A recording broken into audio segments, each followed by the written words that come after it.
Welcome to RecLess, a podcast making people smarter and more knowledgeable about parks and recreation. Your hosts are Shane Mize, Jay Tryon, and Tom Venniro, three career-long friends from around the country, bringing their own unique and sometimes entertaining perspectives with a surprise guest each episode. This is RecLess. Welcome to RecLess. This is episode 7. My name is Shane Mize. I'm your host today. Alongside me, as always, I have Tom Venniro and Jay Tryon. Tom, how you doing? Great. I know you're not the greatest with names, but I would think after this many years you could pronounce it right. But I'll go with anything. Tom's got a new last name. Tom Venniro. And then Jay, how you doing, buddy? Yeah, I got my name right, so I guess I'm in good standing today. Good company, yeah. So we got our guest. Our guest is sitting there on ice for a second, but as we always do, I'd like to talk a little first. So my daughter, my youngest, had her 16th birthday last night. Happy birthday to Landry. And it made me think I'd love to hear more about birthdays. So either best or worst birthday present, moment, party, or experience? Well, I'll go first since Tom's still thinking. Okay. I turned 40 last year. Oh. And my wife got out a surprise that like I had no idea whatsoever. She threw a surprise party for me.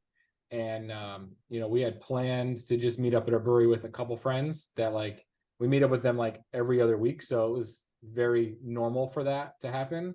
So never thought anything of it. And, I walked in there and there was like 30, 40 people in there. So it was a huge shock. It was awesome. My parents were in town. So it was extra special that they were here for that.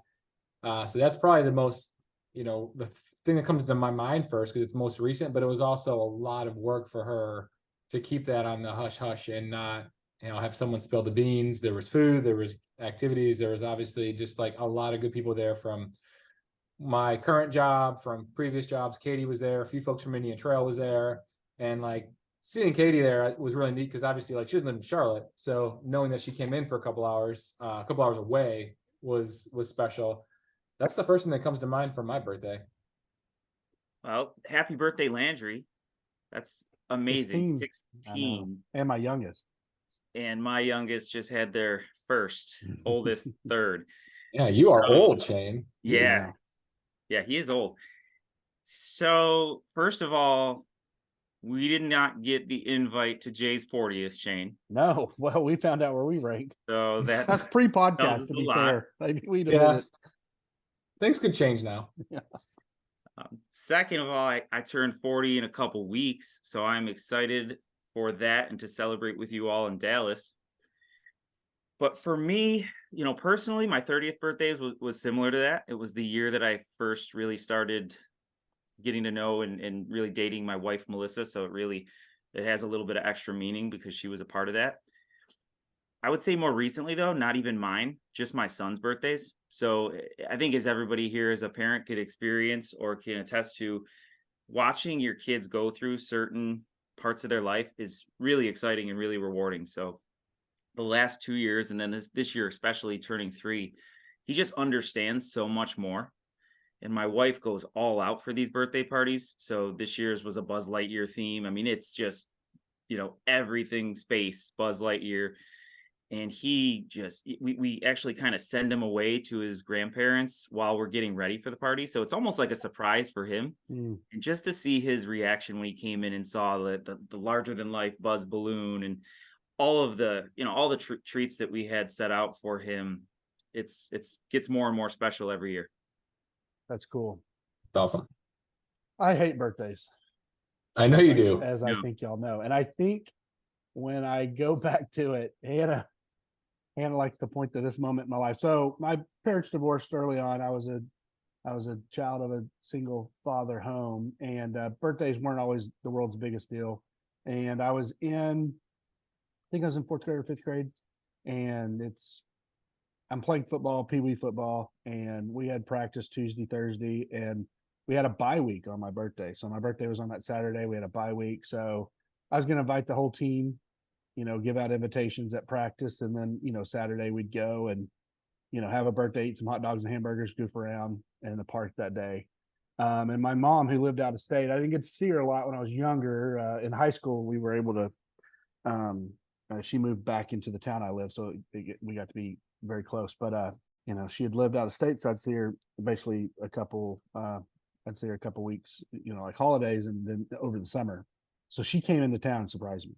So I had my invitations and she comes to the school and checks me out of school, and I give them to a friend of mine, Kelly David, who was on the football team with me. And I said, make sure you hand these out at practice tomorrow. So she came in on Wednesday and surprised me. And Kelly got sick Thursday. So Kelly didn't go to practice. And I'd put all my eggs in the invite the football team basket, and I didn't know. So she checks me out all week. I get to spend a couple days out of school with her and show up Saturday morning. My dad's made hot dogs and hamburgers. My cousins are in town from a long drive, and we're just sitting there waiting, and no one shows up for my birthday. Oh, Oh boy. No, not a soul. And that's definitely an experience to go through for sure. And my dad, he was like, well, just start handing out hot dogs and hamburgers to people in the park, which is even more the walk of shame. Like, hey, my dad made these hot dogs for my birthday. No one showed. Would you like these hot dogs? And so it was a freaking disaster. Yeah, seriously, please. So found out Monday when I got back to school, Kelly had been out sick all week, and he didn't tell his mom, and his mom didn't pass it along. And but after that, I think I was just like, man, fuck birthdays. I ain't doing this shit anymore. So what if you ran into Kelly like tomorrow and you were like, hey man, I still remember that hate incident. And he's like, yeah, I just didn't want to hand him out. Like, I wasn't sick. I went to practice. I told him, screw that guy. There's 50-50 chance that's true. Yeah. I'm going to find him and I'm going to get the real story. Kelly Don David should be a name you can research. Kelly Don David. Kelly Don David. Kelly Don David. We're from the South. We use all three names. Jay is writing this down right now. I'm literally writing Kelly Don David, Burleson, Texas. It might be a future podcast guest. Because the reality is, if he's got a story like this, he probably has other stories that he can share with me.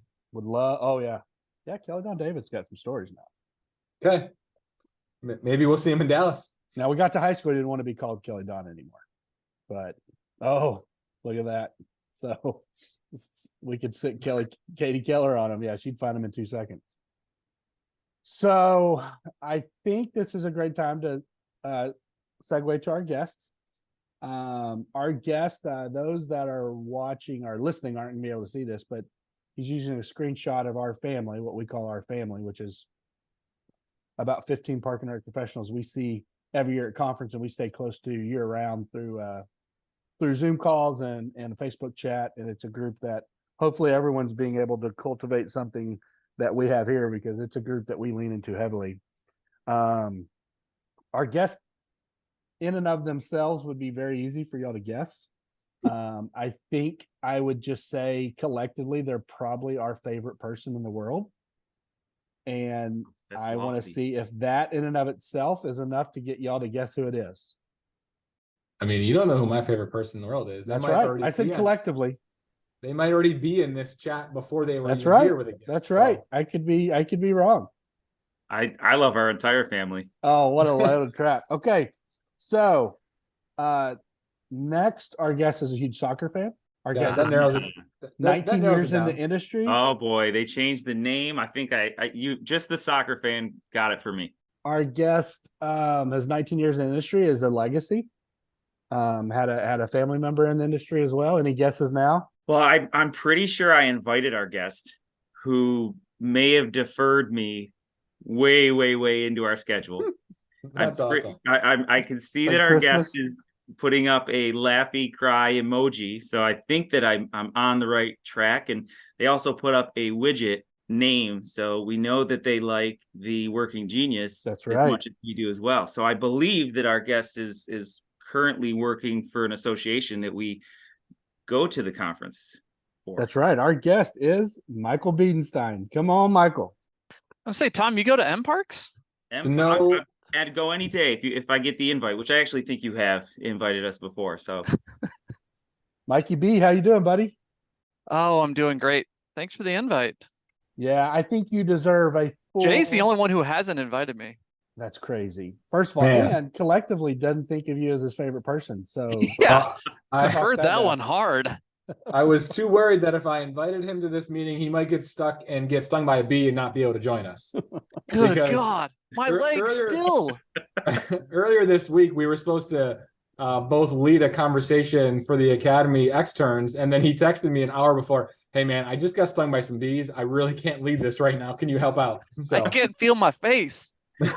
so before we go any further, I want to make sure he gets his proper introduction. Michael Biedenstein works for NRPA right now. Has previously worked in St. Louis County, Eureka, hard name I can't say in Missouri, Des Perez. Is that right? Not even Des Peres. close. And then Kirkwood as well.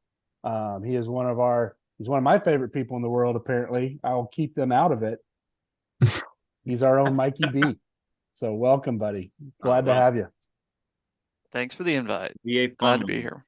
So Mikey was telling me pre-chat that even though I've sent him like all 6 previous episodes, he hasn't listened to any of them yet. So this Not yet. this is now you know why he's not my favorite. yeah, I know.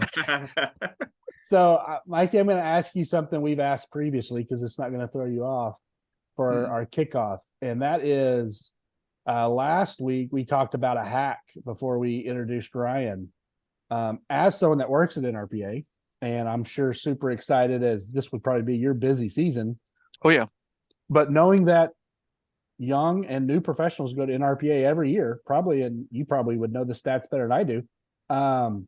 What is a hack that you believe isn't always talked about, or maybe isn't always highlighted very well, but something that they should consider? And before you go, I'll tell you what we said. We said last week we talked about the good morning breakfast on Tuesdays is a great way to get plugged in and involved. We talked about just kind of pushing through the chaos that is the conference itself. Yep. Especially if you're an introvert, you're going to be pretty exhausted at the end of it. But even extroverts, it's a full long week, and you're going to be tempted to skip a session or maybe not go to something because you thought you've gotten enough. And we encouraged everyone to just completely fill their itinerary. And we also talked about making sure that you don't just go to sessions that deal with what you're doing right now. Go to sessions that could deal with what could impact you in the future. Like if you're a camp person, definitely go to a program session, but also go to an aquatic session or go to a session about maintenance, because you may be asked to step into a different role, and having some of that being exposed to some of those concepts or ideas would be good for you in your career as well. And I think that covers it, guys. Is that close?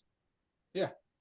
So other than those, Yeah. what do you think, as someone who both was an attendee at one time and now helping to put it on, Yeah. that is kind of like a hack or something that maybe not everyone thinks of at first, but it's something that you would think is pivotal to the enjoyment or experience that someone gets out of Yeah, for conference? sure.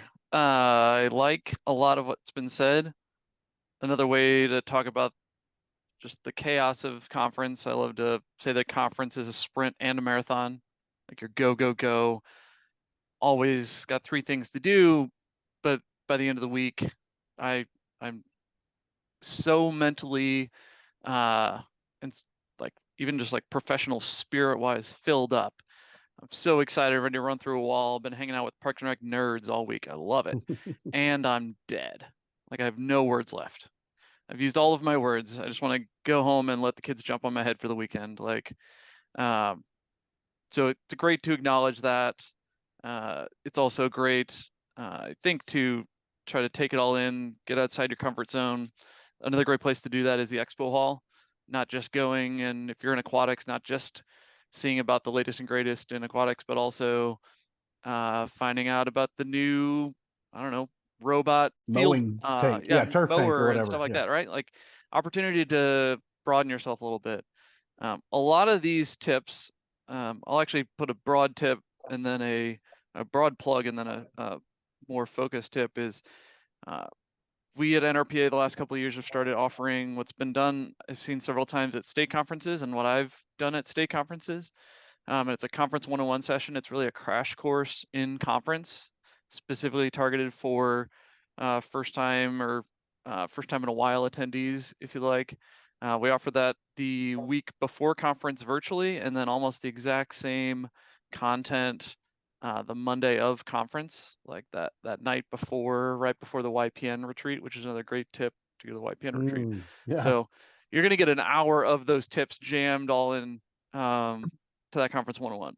So that's definitely the first tip, because that's actually like 30 tips in one. But if I had to pull one out of it, I would definitely gravitate to something that you mentioned about being introvert, and it can be exhausting. I'm naturally an introvert. I have certainly tried to bust out of that through different avenues.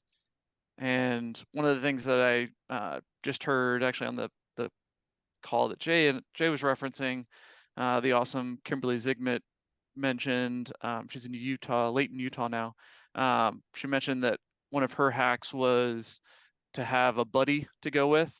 And so whether that's somebody you know or somebody you meet at the YPN retreat, if you're going to a session or you're going to a social, I always found it helpful to have somebody that I went with, so that I knew if I got stuck in a conversation that I didn't really want to be in, I had somewhere to go.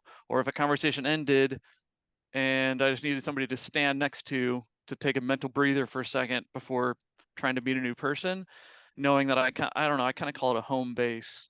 But having that person as a security blanket, as somebody to go with. And also, if they're more extroverted than you are, a lot of times it's a great sort of like, have you met Ted? Of having that person get you the introduction into different conversations. I'll say that the buddy system is a great device to use when you're seeing someone that you have forgotten their name, and that's common. Heck It yeah, happens, love right? this. Yep.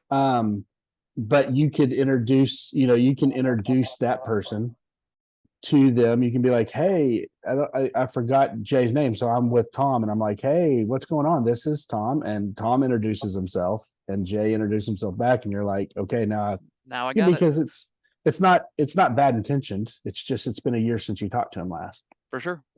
I'm going to add one really quick tip that we never talked about. This is a really silly one, so it's not for everybody, but it's been something that's really been fun in my department. So we're a smaller department, and even larger departments, not everybody gets to go to this conference, right? So you talked about going to sessions that might be something you want to do in the future.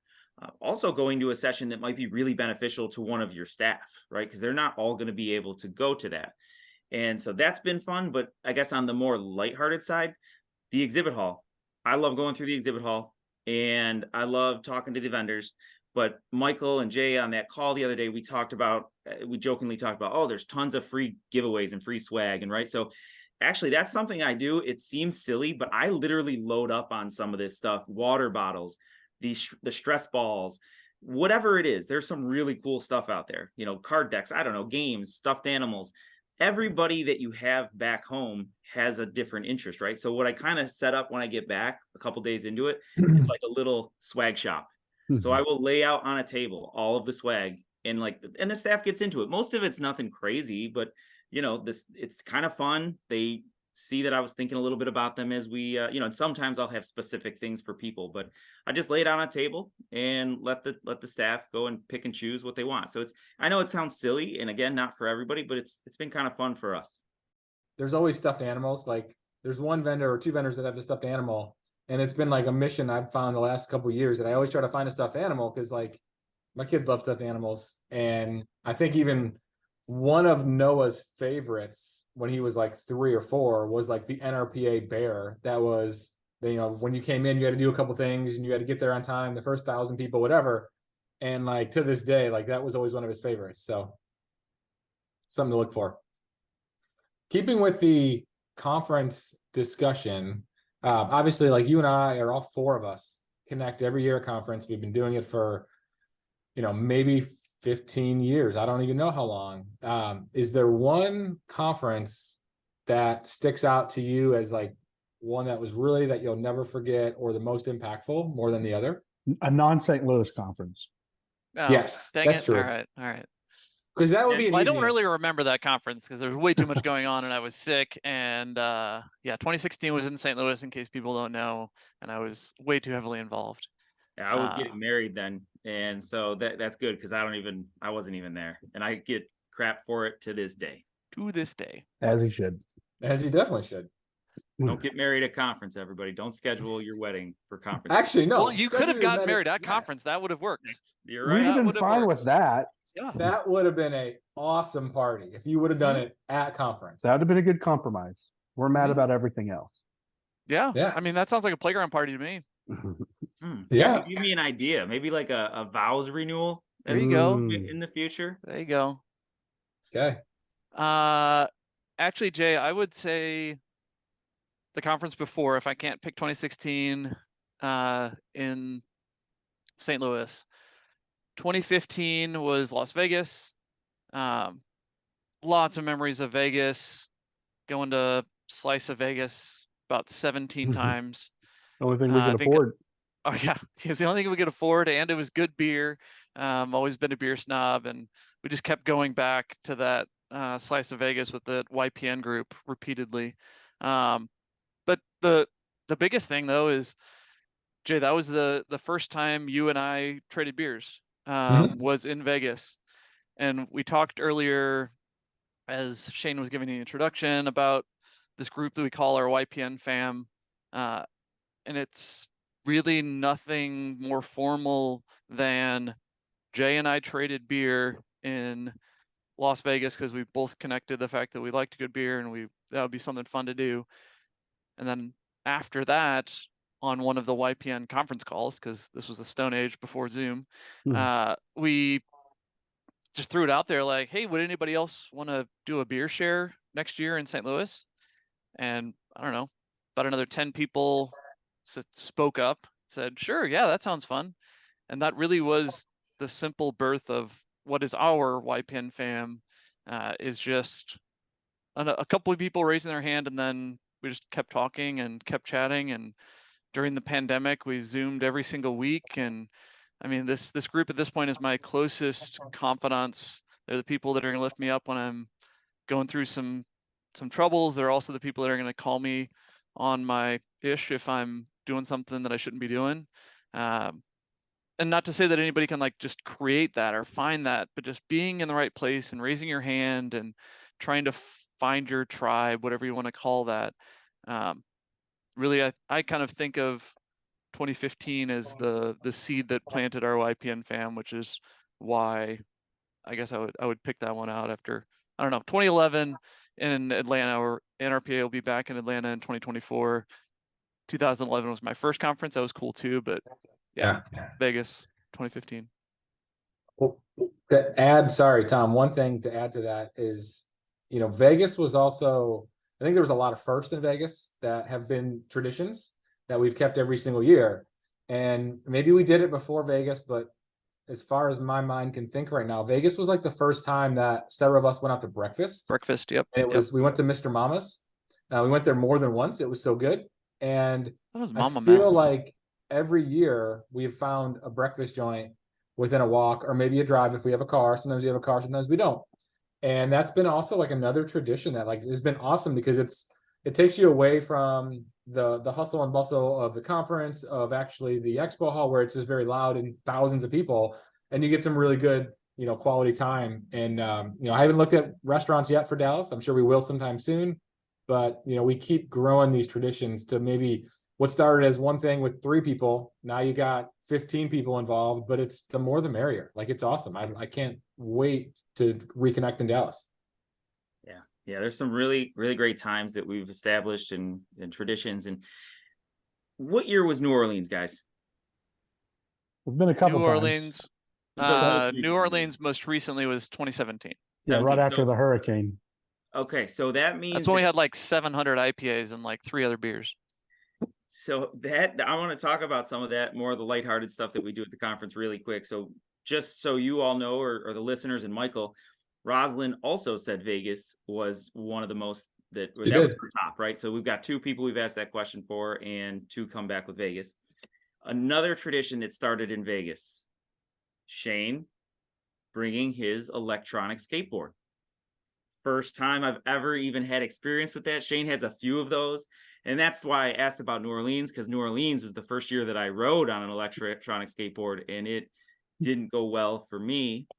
So either way, great experiences and tradition there of, and now that it's in Texas where Shane's from, I think we took a year off from the skateboard, so we basically are telling him he's got to bring it this year.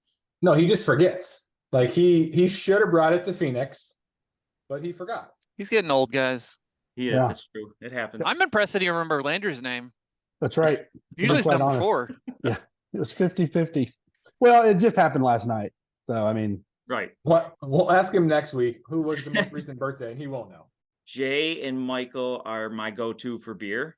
And I know that's a weird statement, but when we go to any of these sites, they research the best places to go. And they have not let me down. So if you're one of those who really likes to seek out the different types of drinks and beers, Jay and Michael will have an answer for you in Dallas soon if they don't have it already. And I do. I was already there. In the does. winter meeting, I went, and it's fantastic. What's it called? Celestial Beer Works. Perfect.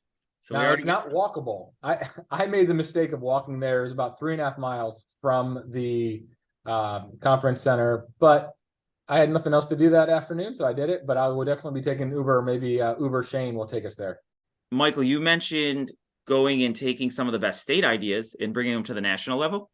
So we've been doing the same thing in the reverse order. I'll take some of the best national ideas and go to the state level, which is awesome. So if you're involved in any way, shape, or form with your state conference or state gatherings, take notes of what's going on at the national conference and bring it back. And one of them, again, more of a social, but the beer share.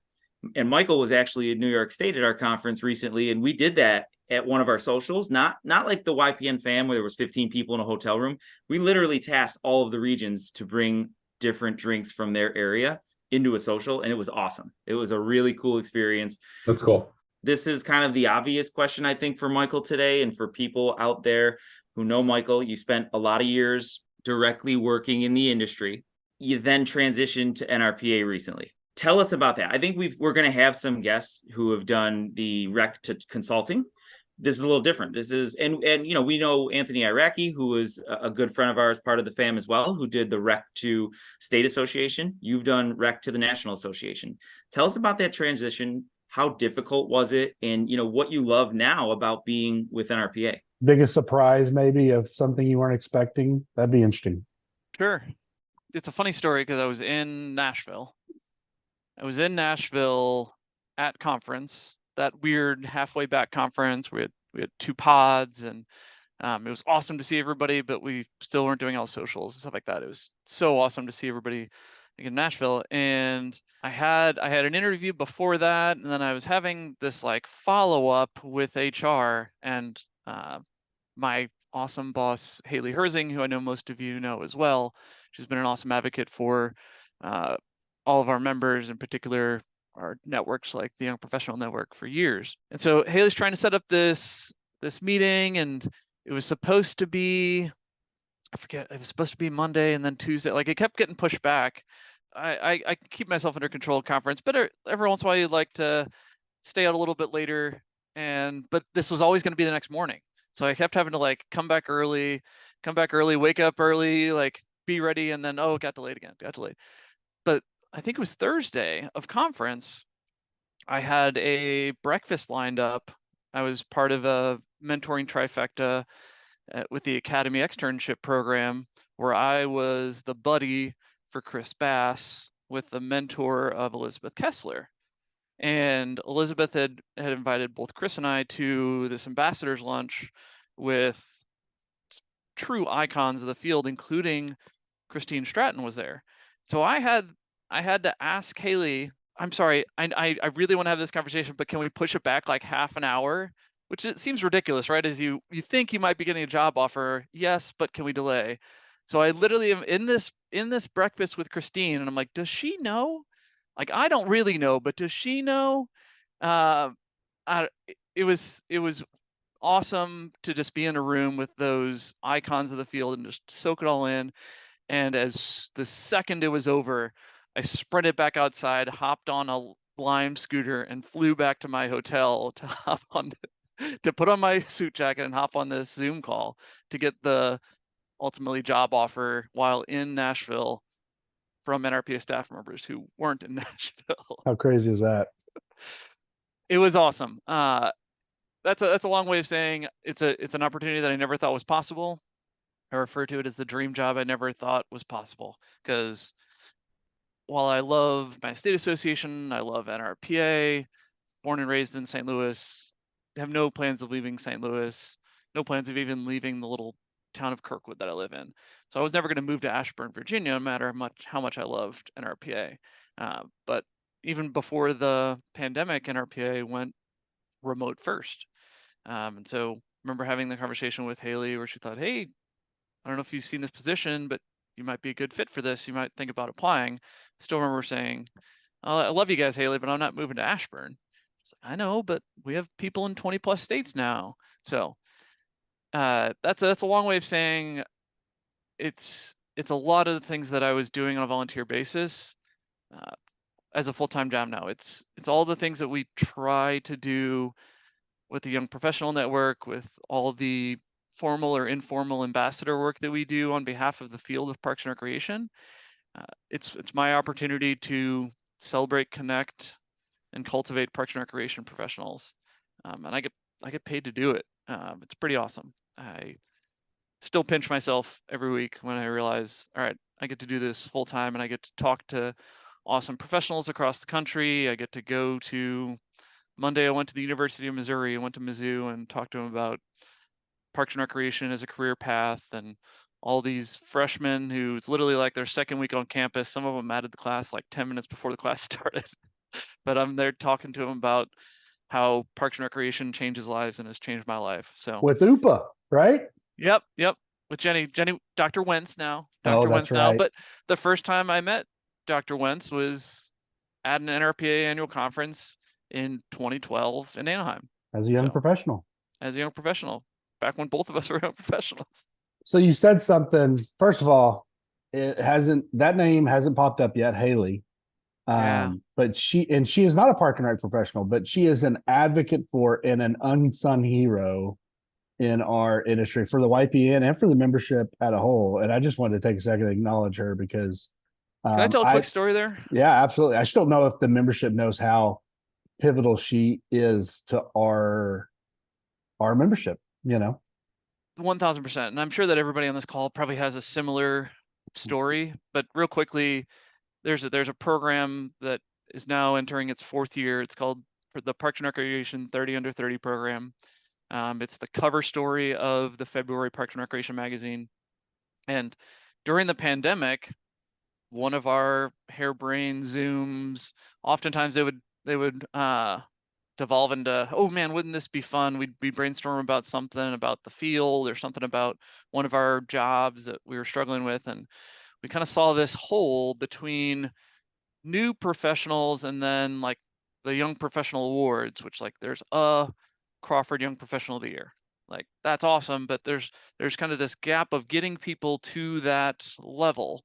And how can we engage and how can we celebrate those professionals who might not have an advocate to help them get to the next level? They might be in a smaller agency, or they're in a larger agency and they're a great story we need to celebrate. And so this idea of a 30 under 30 program came up for, can we try this for Parks and Recreation? And I remember talking to all 3 of you about it, and we went through several iterations of it and really honed it in. And we actually shopped the idea to a couple different groups. And then one of those groups was, I said, just, Haley, will you entertain this crazy idea? Just give me 10 minutes of time and see what you think. And she listened to the full pitch and she thought about it. She said, ooh, okay, I love this idea. Let me make some calls. Let me see if I can find the right fit for this. And what in our idea at that point just started out as like a PDF that would get sent out and maybe the YPN would post some bios. Now is like a 6-page spread in the magazine and the cover story of the magazine where these professionals are highlighted to like a career changing point at this point. Absolutely. And it's because we found the right advocate and we found somebody who default is to try to say yes. Haley can't always say yes. I can't, as a member of Haley's team, always say yes. But our default is to try to say yes. And it really takes having those advocates on the inside, whether it's at your organization or whether it's at your state association or at NRPA. So yeah, and now she's my supervisor and we get to collaborate on a daily basis, but I'm sure that others have similar stories. Cause yeah, I mean, Haley, I just came up on her anniversary this month. And I mean, she predates so much of what we all think of as NRPA. She's been there so long. So yeah, just true tribute to Haley. Absolutely. And well deserved. I think it's interesting. You talked about your job and how it fits you perfectly. And you talked about some of our Zoom talks in COVID, post COVID, and we were widgeting before we knew what that was. And it's almost like your job is a perfect widget profile for you, which I think is what we're all hoping for someday, is to find something where we're in our joys a lot. And for those who have listened to every episode, they'll hear us talk about widget. And if they've never listened to an episode, this is the first. It's an acronym through the working genius concept, where workflow's linear and there's 6 stages in it. And no matter how good you are at any one stage, there's going to be a couple you find joy in, a couple that drain you. If you can balance that and measure it, you can probably have a pretty work-life balance type of life. But if you don't know it and you're not looking out for it and you're not maybe on guard, you could get into a spot where you're working in your frustrations a lot and you don't even realize it. You just think it's part of your job and you're doing what you're supposed to be doing. And what really you're doing is you're working in a thing that really power drains you. While we're talking about all this though, and while we're talking about what you do, and one of the cool things you get to do is you get to travel, and you mentioned you get to go to states. I would love to hear some tales from the road, like 2 or 3 things that a state is doing that other states should be doing, or you got to it and it was a pretty unique experience, not something you were expecting. I would love to hear 2 or 3 tales from the road where this state was doing something I'd never heard of before, or this is a thing I didn't think anyone else was doing. Yeah, the first thing that pops to mind is the TRAPS conference, Texas Recreation and Park Society conference, that I was lucky enough to be able to go to. Actually, Shane literally gave me a ride up from Austin. In the Bronco. In the Bronco. It got there. I It assume did. it got back. It did. But what was that? That was February, March time. TRAPS is a machine, well rehearsed, well played conference. What really jumped out to me was, I think it was the last night's social that was supposed to be at the Star, outside on the patio outside the Star, which is the Dallas Cowboys practice facility. And severe weather came in. So I remember sitting in a session, or maybe sitting at our booth in the expo hall area, and literally seeing like one of those hotel luggage carts go by, except for it was full of Domino's pizza. So what the? Anyways, so I go to, instead of having the social outside, what do we do as Parks and Rec professionals? We adapt, right? And they adapted to the weather, and we had the social in the ballroom. We had Raising Cane's and Domino's, and it really didn't matter what we were having. It was a good time. It was good people. It was good energy. We just rolled with the punches, rolled with the weather. And then even beyond that, later that evening was a fundraiser at a local rec center for TAF, their is it Texas Amateur Athletic Federation? Yep. This was after the storm had blown through. There's literally no power at the rec center, but all of us are just hanging out with the emergency lights on. The ice had still cooled down the drinks, and you just kind of had to bring your phone and your flashlight to go to the restroom. But it was not planned. It was not like this cool thing I saw on the road because it was planned, but it was definitely one of my favorite memories. And I hope that others who were there at that Texas conference, it was the greatest personification for me of Parks and Recreation, where we just went with the flow and made the best of it. Those drinks weren't going to drink themselves. You know what I mean? Like, yeah. And we got to see a cool rec center. I love the different opportunities beyond that, like the plan stuff, whether it was New York's conference where they just kind of create the environments for members to do cool things, kind of what Tom had talked about, where they had the beer share and they had some trivia, and just giving your members the license to do fun stuff, and they can skin their knee if it doesn't go super well. They're not going to hurt anything. Like, we're just having fun, and we're all there to connect, and just creating those environments for connection and support and networking. So I love all those opportunities. Every conference is so different from Texas, bigger than Missouri. My frame of reference is Missouri after going to the NRPA conference for well over a decade, to Oklahoma, killer group of professionals, but it was like the size of our St. Louis area conference, was their whole Oklahoma State conference. And just to see how different things can be while still being the same, right? You're still the same park and rec professionals, passionate about the same thing, and just still such a fulfilling, energizing experience to be in those rooms. Is there another state that you have lined up that you haven't been to yet that you can't wait to go to, since you've heard similar things or exciting things? Yeah. I am headed to Georgia. We're super excited to be going to Atlanta for the NRPA annual conference in 2024.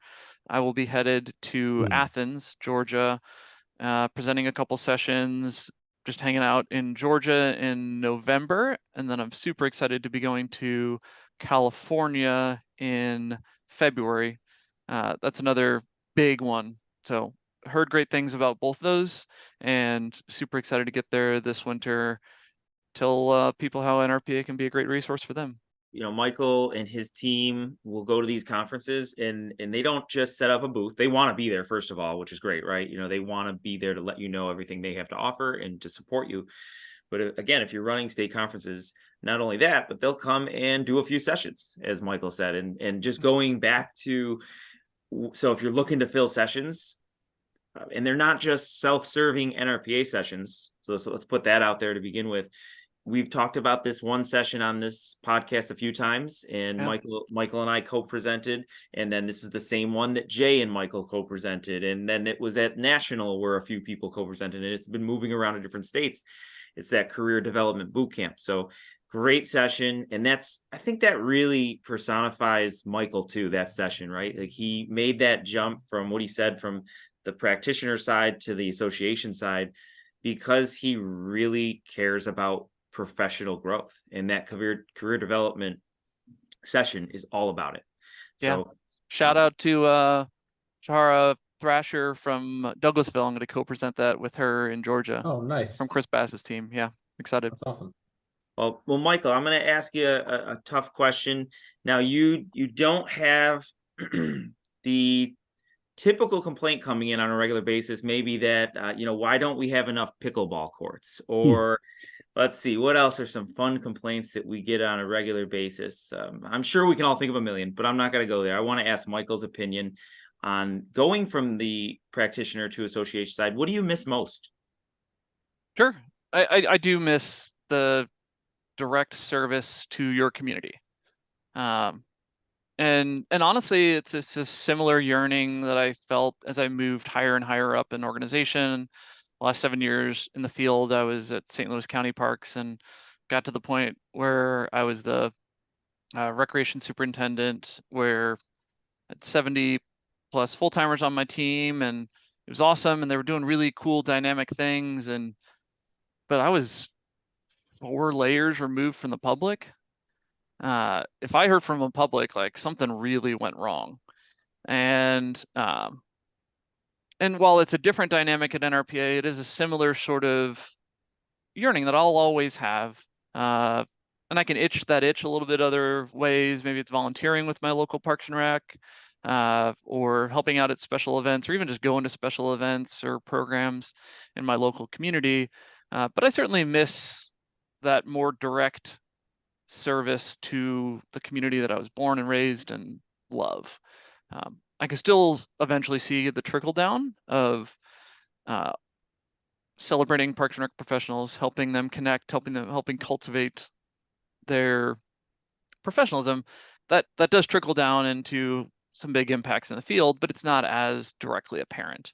So that's certainly one of the biggest things that I miss. I got a question for you. We've asked this of Janet, and Love her. speaking of Janet, yeah, Martinique, she was one of our previous episodes. If you're in the Georgia area and you want to see Michael at the conference, also go to the conference to hear Janet speak.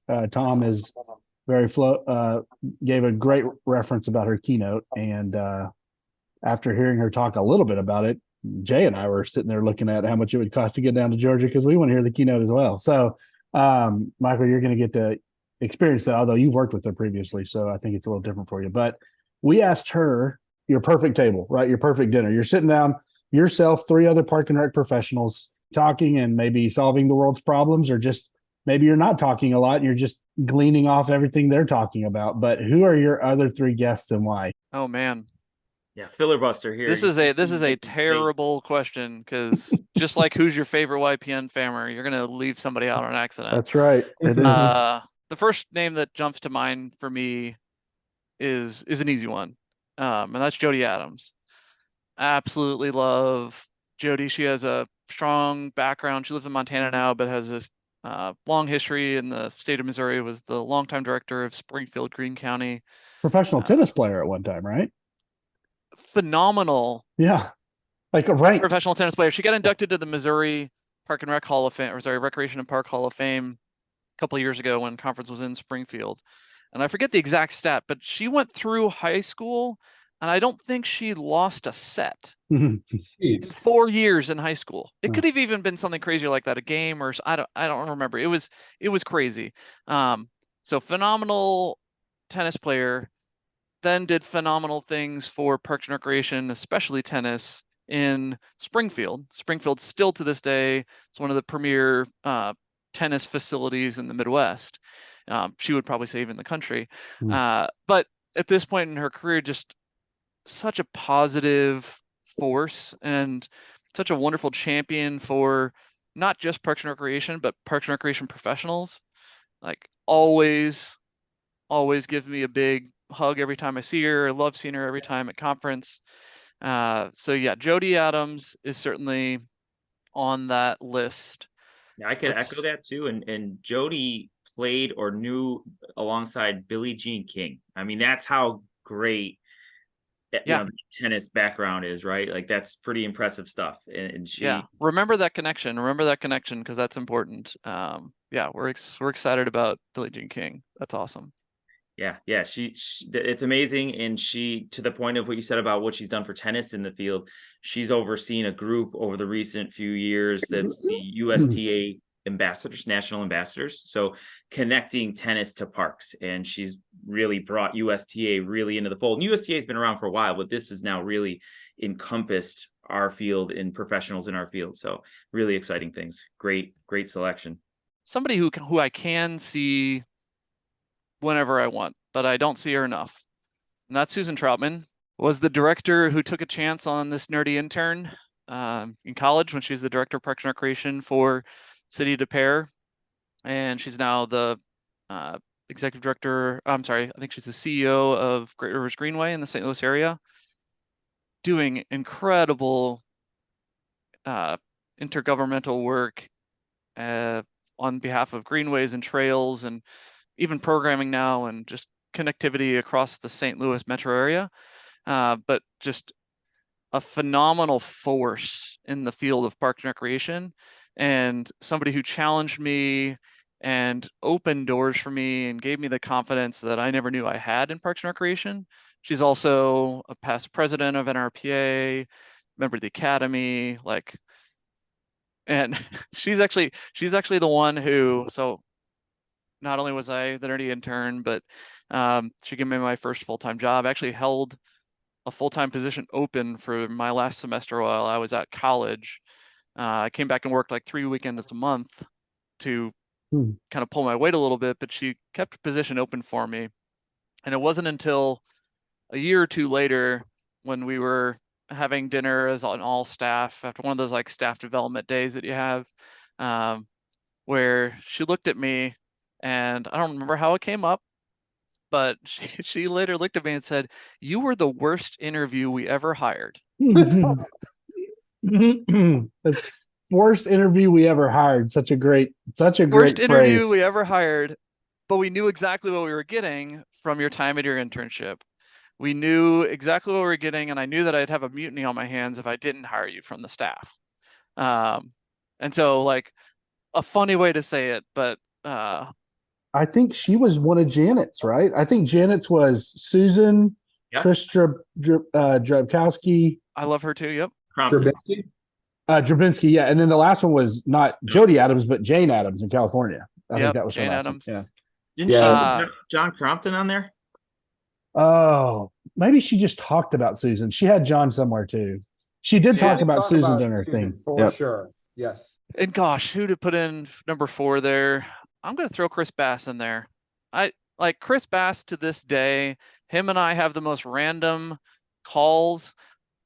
I will shoot him a random text message, and he'll call me immediately on like a Sunday afternoon. He's like, "Oh, I was just reading Capra standards." What are you doing, Chris? Chris Bass, like 2 years ago, Nashville was the year of Chris Bass. He was an extern. He was the Crawford Award winner. Literally had to come to conference late because that Monday he was getting installed as director of Parks and Recreation in Douglasville. And now, maybe I get my years mixed up. No, but now 2 years later, 2 years. 2 years later, like, this is the year of Douglasville. They are a gold medal finalist. I'm pulling for you, Chris. Gold medal finalist. He has staff members who are an extern, a diversity scholarship winner, and a young professional fellow. Assembled a heck of a team there, and I'm sure that he would give all the credit to his team. But just another person that I love to talk to and just love their energy. So funny Chris Bass story real quick is, so I'm his buddy in Nashville, and I knew he was presenting, so I thought I'll go and support my buddy during his presentation. And once again, everything was a little bit off that year because of the pods and the social distancing and all the chairs were spread out. And I still remember going in to probably try to get there early, 15 minutes before the session. And it was up in this big old ballroom up on the top floor. And I walk in and Chris was getting a drink of water. And I was like, "Hey, Chris, how you feeling?" He was like, "I think they accidentally put me in Nilay's room." That's funny. We're used to presenting in like a, I don't know, relatively small style room where you can have interaction with the attendees and walk around a little bit. No, he was behind a pulpit with a microphone and 2 screens projecting his image up in this completely dark room with a spotlight on him. And he killed it, of course. He killed it. But yeah, I think they switched me with Nilay's room. That's funny. I know this will come as a shock to our listeners, all 4 of you, but this isn't our full-time jobs. We all work other jobs. And so Hannah does the editing for this, my wife. And we usually we record these on Fridays. When Hannah gets home, she's a school teacher. She gets home and starts to listen. She didn't know Chris, but as soon as he started talking that long Southern drawl, she paused it and she was like, "I'm going to enjoy this episode. I can tell you, because he's got such a great accent and such a great personality, but like he didn't say like 2 words and she was like, "Oh, I'm going to enjoy this episode." I was like, yeah, it was a great one. So I didn't even put together 2 and 2 that, yeah, those were like all of your already guests. some of them. Yeah. Anyways, make sure Jody's on your list. Oh, I've been writing down a couple names that came up in this conversation that would be great guests. I think now's the time to talk about Widget. And we've kind of kicked the tires a little bit. I have said on this podcast, you wouldn't know it because you don't listen to our podcasts, but there is no greater E that I've ever met than Michael Biedenstein. And when we were talking about this podcast, just the idea of putting it on, we were like, we just need to get Michael involved somehow just so he can straighten us out because we were all over the place. And you do such a great job taking everyone's whatever we're outputting and figuring out a way to organize it, plan it for it to connect. And you seem to find a lot of joy in that. Has the working genius concept opened your eyes to that even more? Have you been able to lean into it heavily? Have you talked to NRPA staff about it? we're actually rolling it out. Every one of my 65 part-time and full-time employees are going to be taking the Working Genius assessment, and we actually paid for someone to do a train the trainer, the $1,000 week-long course or whatever, and we're rolling it out. But I'd love to hear through the filter of Michael Biedenstein what he thought about the Working Genius concept, what he thinks about Widget, why it's so intuitive in some ways, and what's the best way for its application in the future. For me, Working Genius, it's got several layers to it, kind of your 101 and your 201 and your 301, just like college courses. Or for me, the first and most impactful aspect was the self-reflection, the forced thinking about yourself. Because I started listening there, in case people don't know, there's a book, there's a podcast, there's even a test you can take. And I just started listening to the podcast. Shane sent me the podcast. I started listening, and I was in hook, line, and sinker. And it just really made me think about different aspects of my work, and my life, and what did I enjoy, and the fierce focus on what gives you energy, what energizes you. Because especially in Parks and Recreation, especially in small agencies, we all have to do everything. We all have to do a little bit of everything. It's hard to get a specialized job where you're only one aspect, and it's hard then to figure out why this month or this season am I particularly drained, when I might be busier at a different time, but I feel energized and ready to run through a wall. And it really helped me dig through my job, through my life. It was also coming at a time where I had been at NRPA for right about a year, and certainly there were points of that year that I was more frustrated than others, and there were points of that year where I was super energized. And I was really struggling to articulate to myself, I feel like I like this job, but like, is this a long-term thing for me? It was the right job at the right time for sure, but is this a long-term thing for me?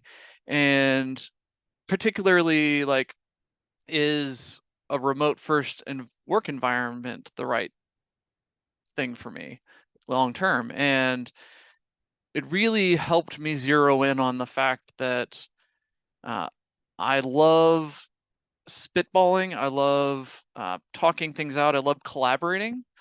And I think that's the perfect intersection of wonder and enablement. And that's my two strengths, my two geniuses, first and foremost, enablement, and also wonder. That's why Shane and I can go for a long time about a different topic and thinking about, now, while Shane's going to invent it, and I is borderline, I think it's a competency, but it's also my weaker of the two competencies. It's a borderline frustration. I much more will wonder with the current environment, observing the current environment and how to make adjustments of the current environment, see how things fit together, and find a path of least resistance to help somebody else's idea forward. Usually, rarely it's my own idea. I guess every once in a while it is, but so that self-reflection was really, really powerful for me, because it really crystallized that, yes, I do love this job here at NRPA, in particular when I have opportunities to collaborate, when I have opportunities to help others. Tenacity is my number one frustration, and just recognizing that, and recognizing that, typing out these minutes for this committee meeting, that's gonna suck for me. Like, that's gonna drain me. But recognizing that that's coming down the pipe, I can see it for what it is, and I can power through a lot easier once I recognize that it's going to drain me. And I can also try to hack my brain by trying to pull in my enablement into that tenacity work to say, okay, this is minutes for the awards committee.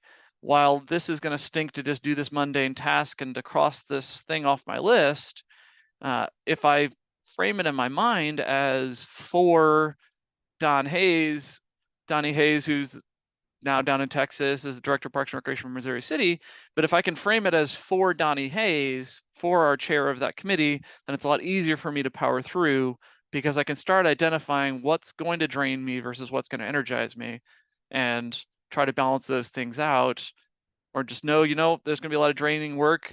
I need to finish my day with some energy. I need to finish my day with some wonder, or finish my day with some enablement. So for me, that's the first kind of layer of it, is that self-reflection, and really identifying things for myself. The next level is then like that common language that you can start using within your team, within your conversations.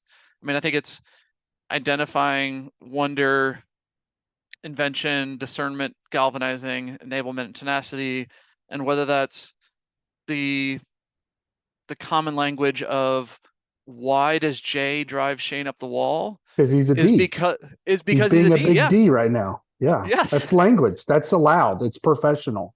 That's right. Stop being a D right now, Jay. He's discerning, right? He's Oh, jumping that's to what I discerning. mean. That's Discerning. His, What that's were his you biggest, thinking I was yeah, being? yeah. That's his So- biggest strength. So for our listeners, my number one strength is a D, which is discernment. I'm gonna get him a D head shirt, and the D is gonna have like a little asterisk, and then under it's gonna say discerning. Discernment. Yeah. But That would be it's awesome. it does give us some common language, Mhm. because now Shane can just say, Jay, just let me wonder for a second. Let me invent, right? Like, let me invent. We'll get to discernment, but just like give me a second to wonder and invent. And then it gives you that language to say where you're at, to acknowledge the strengths of others as well. Like, to acknowledge that Tom is a great tenacity person and a galvanizer, which for me are way lower. Those are actually my two frustrations. And I think that's why Tom and I have paired well on projects together, is because Tom can get it across the finish line. I can do a lot of the middle work of it, and I can give him all the information. And I'd love nothing more than for Tom to get up in front of the room and galvanize everybody around it, or to go to different boards or committees or whatever. And that common language of really understanding each other a lot better is really powerful. Tom's been working very hard on the back end of this whole podcast, right? Like my wife edits it, but Tom really dives into a lot of the edits. But Tom's also worried about the website and making sure things are syncing up. And none of this, as Michael knows, me and Michael thought about doing a podcast for about 7 seconds, and the problem was only we could do was wonder it. We had no tenacity anywhere in our body to get across the finish line. And Tom's been able to write people's bios or pull things from people's bios and set things up. But I bought the pod, RecLessPod.com, in me and Hannah's account. So Tom had to get me on a Zoom chat. We had to get on a Teams chat so I could share my screen so Tom could show me all the things. And 2 seconds in, I was like, can I just give you all the information? Can you just do this? Like, I don't want to be here. I don't want to watch this. Just here so I don't get fined. Tom was like, nope, go up to the thing, hit this button. And it's like brutal. I had to go through every step, but it's knowing everyone. It has really opened up so much more acceptance in who you are and who everyone else is around you, when you're just like, okay, even the idea of me suggesting this podcast, I think before we all had the working genius concept, I don't think Jay gives it the legs to kind of walk around. I think anything that Jay internally might have thought about that didn't think it would work, he held off to allow us to all have a conversation about it, get through it. And I think it's just knowing where we're at in this working genius concept. And because I think I told Tom, I don't know if I told Jay, I was like, there was no chance I thought y'all were going to agree to do this podcast. And when I asked them, I kind of led for a long period of time, made them like, I kind of drew them out, hoping they would be so interested in it that they'd give any idea a chance to ruminate a little bit. But yeah, but you didn't tell us anything. It was like, hey guys, I got an idea. And then like 4 days later, we're still waiting to hear about the idea. Yeah, that was part of my wonder, figuring out how I can get anything past wonder or invention. Like, I didn't want to discern or galvanize or do all that type of thing. But I think for us in our group, and I'd still love to do that presentation where it's us four plus Neela and John, and every one of us take a different widget acronym and we talk about it. But it's just one of those things that it has provided me a lot of acceptance in who I am, why I am the way I am, and my staff. And that in and of itself just, I think, is really valuable. Yeah, it's great, and I just add to the point of how it's worked with this podcast. It's actually a really great microcosm.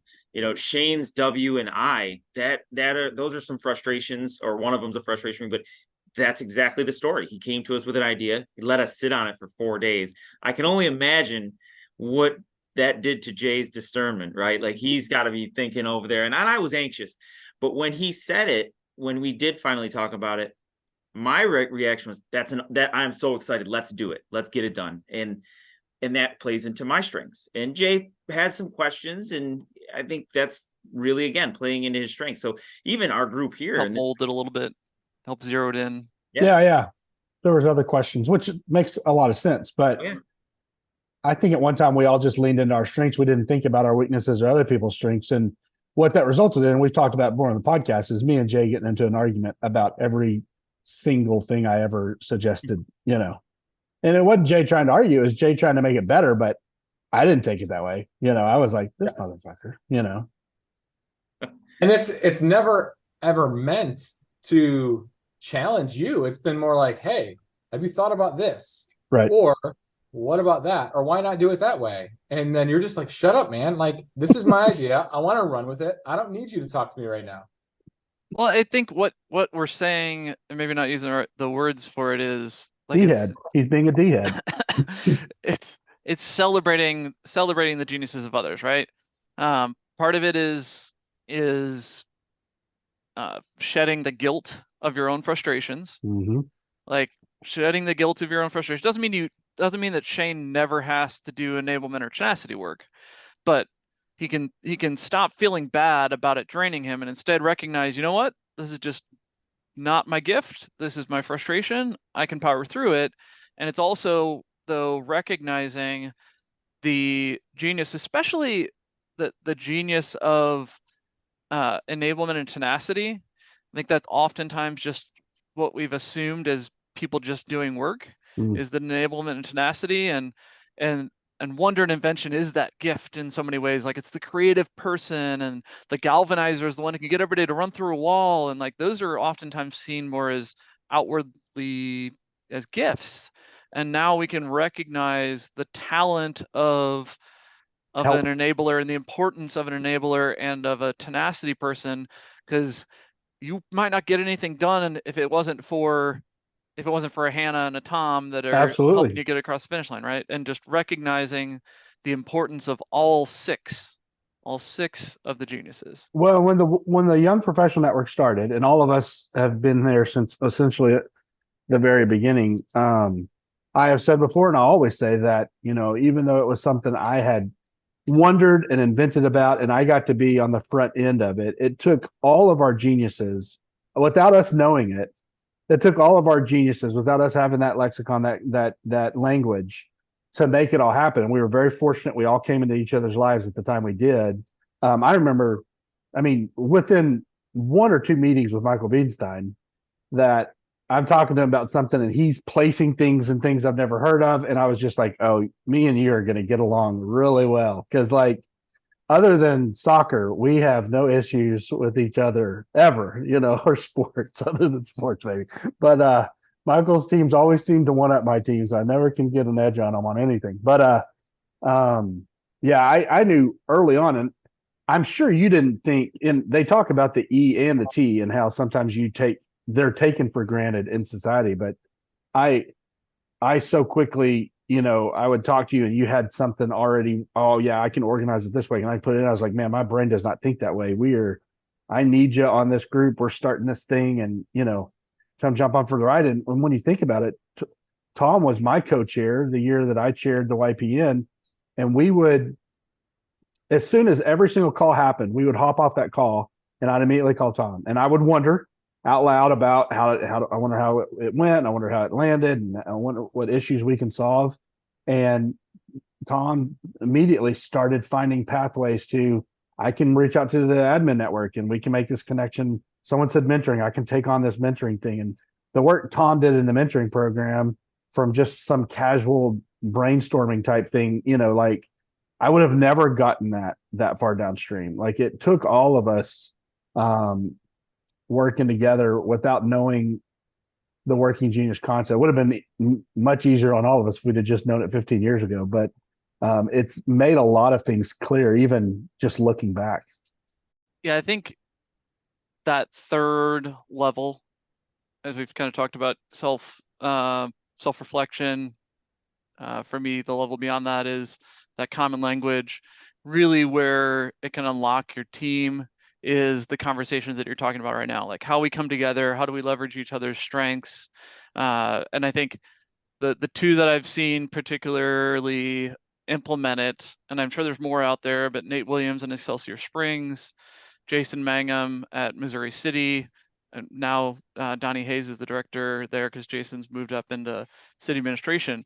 But both of those Parks and Rec departments have done, I think, what Shane is already part of the way there, where you get everybody, at least everybody on like an admin team, to fill out the working genius, whether it's going through the podcasts and distilling down what your strengths or what your geniuses, your competencies, and your frustrations are, or whether it's just taking the test.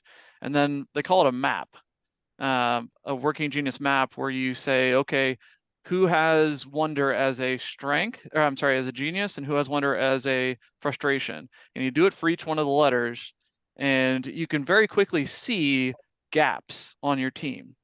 You can very quickly see that, oh, we've got a bunch of tenacity, but we don't have much galvanizing, or we've got a ton of enablement and tenacity, but we don't have much invention. And it really helps you see your gaps as a team. And it also sees if you're going to put together a special team for a special event or launching a new facility or something. Like a lot of times in a Parks and Rec department, while you have your job, you might be put on these special committees for community days or whatever it might be, and making sure that when you assemble those kind of ad hoc teams, making sure you have the galvanizer in the right spot queued up, making, even if it's not the director, maybe it's your rec coordinator who would be killer to go talk to the Rotary Club to get them on board, something like that, right? Like recognizing those geniuses once you see them.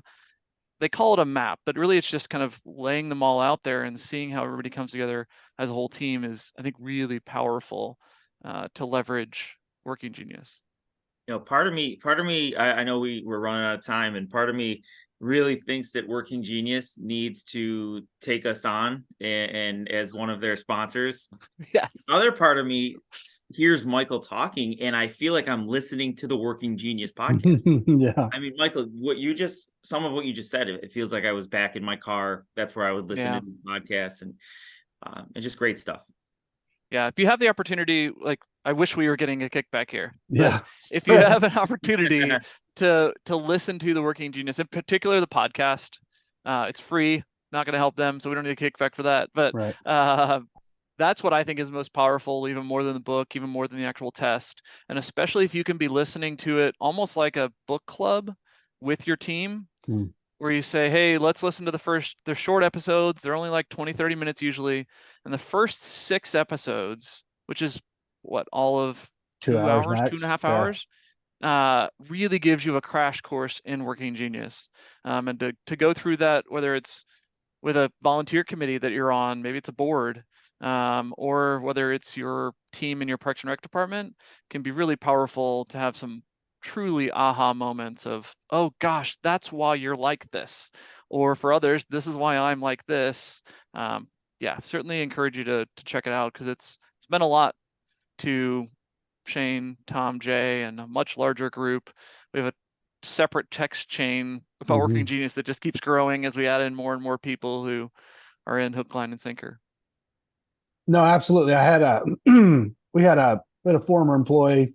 This happens from time to time at the director level. I had a former employee pass away, and we'd received word from the family, and so we gathered the team. And it had been a couple years, or it had been a little bit since they had worked with us, but we were letting everyone know that would have known him.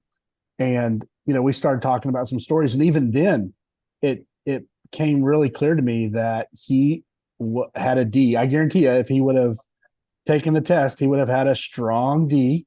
He would have found joy in that. And they were talking about how he was always telling people that they were wrong and we got to do it this way or that way. And I think, years ago, if I'd have had that knowledge, how frustrating must it have been for him to never have had any feedback. Someone was just telling him, go out there and do this thing, go fix this water fountain or whatever. And he wanted to be able to say, I think there's a better way, you know what I mean? And so even frontline staff, it doesn't matter necessarily what their job responsibility is. And that's why we're ultimately rolling it out. It was part of that clarity that I got even through that interaction with staff. I mean, we're going to even the guys on the mowers, we're going to find what their working genius score is, because there's going to be a time that they're going to find frustration. That's just assuming that's all they want to do is just go out there, be point clicked and put in a direction. And they're going to have wonder, or they're going to have invention, or they're going to have something. And we want to make sure that we're leaning into that. And, we all kind of talked about that former employee and some of the stuff. And it just was real clear to me, like, if we'd have known the working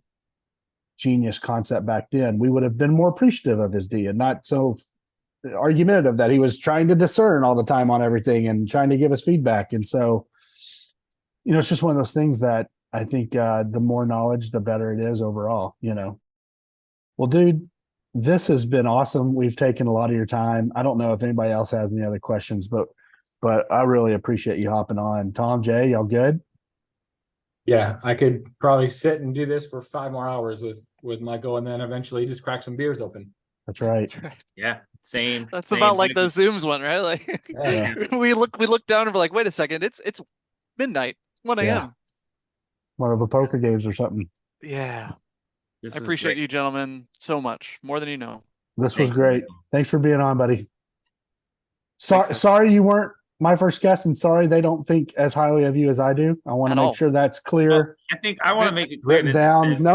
I'll mute them. Don't worry about it. We'll Jay edit has it out. not asked. Jay's the only one that hasn't asked. So I think that That's true. speaks more. I volumes. and to Jay's point, I haven't had a chance to give him crap about it yet, where I gave Tom eternal crap for the better part of a day. And then he was like, oh right, yeah. How about December?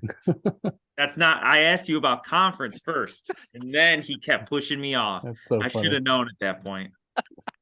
Yeah. Maybe I wanted him to be a surprise guest in person in conference. And then we ruined it. Just like when Tom told you who the guest was last time. Thanks, gents. All right, buddy. Talk See to you you guys. later. Man, that was great. I knew we'd get into a long working genius, and I knew he would be able to say it as well as anybody could. He's great. Yeah, he can articulate it just as good as the actual people on the podcast. Sure. Which blows my mind, because I feel like I learn when I listen to the podcast, but I learn when I listen to him as well. Yeah, I was not kidding when I felt like I was listening to the actual podcast, and he kind of gives me he reminds me a little bit of like Cody. Yeah.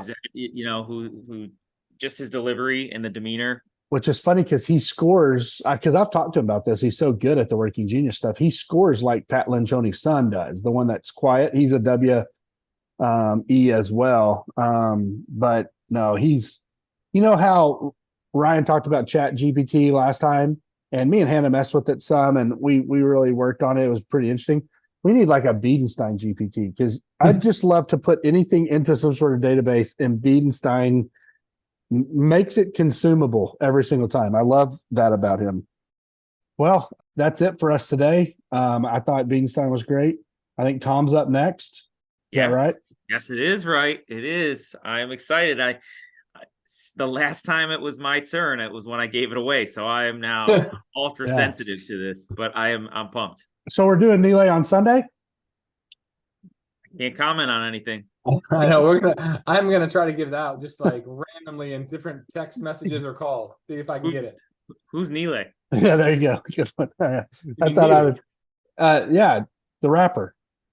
Okay. Yes, Nelly. Yeah, it's Nelly. All right, fellas. Good job. We'll see you next week. Great, Paul. See you guys.